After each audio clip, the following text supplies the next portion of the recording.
Bismillahirrahmanirrahim. Saya Tretes Ayu Fatimah dengan NIM 212121191 kelas HKI3F akan menyampaikan materi Maqasid Asy-Syariah, Ad-Durariyah, At-Tahsiniyah, Al-Hajiyah, dan Maqasid Al-Khoms. Maqasid Asy-Syariah. Maqasid jamak dari kata maqsud yang berarti tuntunan, kesengajaan, atau tujuan.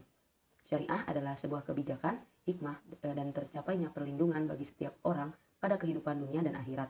Adapun makna maqasid asy-syariah adalah tujuan-tujuan syariat dan rahasia-rahasia yang dimaksudkan oleh Allah dalam setiap hukum. Menurut istilah adalah syariat yang Allah tetapkan dalam menetapkan hukum. Tujuan maqasid asy-syariah adalah untuk kemaslahatan hamba di dunia maupun di akhirat. Syariat Islam diturunkan oleh Allah adalah untuk mewujudkan kesejahteraan manusia secara keseluruhan. Maqasid syariah berarti tujuan Allah dan Rasulnya dalam merumuskan hukum-hukum Islam. Kemaslahatan yang akan diwujudkan itu menurut Asy-Syatibi terbagi kepada 3 tingkatan, yaitu kebutuhan daruriyah, kebutuhan hajiyah, dan kebutuhan tahsiniyah. Untuk tingkatan pertama yaitu kebutuhan daruriyah. Kebutuhan daruriyah ialah tingkat kebutuhan yang harus ada atau disebut dengan kebutuhan primer. Bila tingkatan kebutuhan ini tidak terpenuhi, akan terancam keselamatan umat manusia baik di dunia maupun di akhirat kelak. Menurut Asy-Syatibi, ada 5 hal yang termasuk dalam kategori ini, yaitu memelihara agama, memelihara jiwa, memelihara akal, memelihara kehormatan dan keturunan, serta memelihara harta. Untuk memelihara 5 pokok inilah syariat Islam diturunkan. Tingkatan kedua yaitu kebutuhan hajiyah. Kebutuhan hajiyah ialah kebutuhan-kebutuhan sekunder, di mana jika tidak terwujudkan tidak sampai mengancam keselamatannya, namun akan mengalami kesulitan. Syariat Islam menghilangkan segala kesulitan itu. Adanya hukum rukhsah atau keringanan seperti dijelaskan Abdul Al-Wahhab Khalaf adalah sebagai contoh dari kepedulian syariat Islam terhadap kebutuhan ini. Contoh jenis maqasid ini dalam bidang ekonomi syariah misalnya mencakup kebolehan melaksanakan akad mudharabah, muzara'ah, musaqah, dan bai' salam, serta berbagai aktivitas ekonomi lainnya yang bertujuan untuk memudahkan kehidupan dan menghilangkan kesulitan. Tingkatan yang ketiga yaitu kebutuhan tahsiniyah. Kebutuhan tahsiniyah ialah tingkat kebutuhan yang apabila tidak terpenuhi tidak mengancam eksistensi salah satu dari 5 pokok di atas dan tidak pula menimbulkan kesulitan. Tingkat kebutuhan ini berupa kebutuhan pelengkap, hal-hal yang merupakan kepatutan menurut adat istiadat yang sesuai dengan tuntunan moral dan akhlak.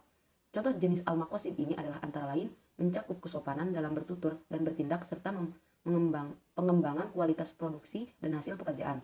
Jenis kemaslahatan ini lebih memberikan perhatian pada masalah estetika dan etika. Masuk dalam kategori ini misalnya ajaran tentang kebersihan, berhias, sedekah, dan bantuan kemanusiaan.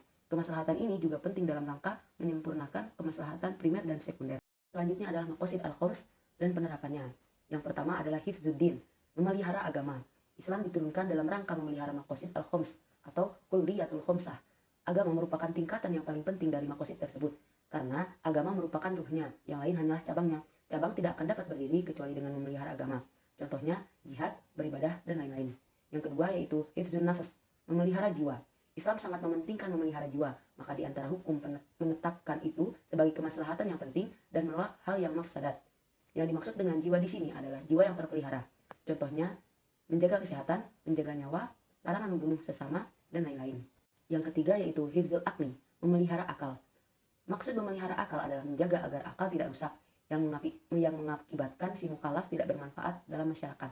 Contohnya yaitu terhadap pemeliharaan akal dengan dilarangnya manusia minum khamr, menuntut ilmu, larangan memakai narkoba, dan lain-lain.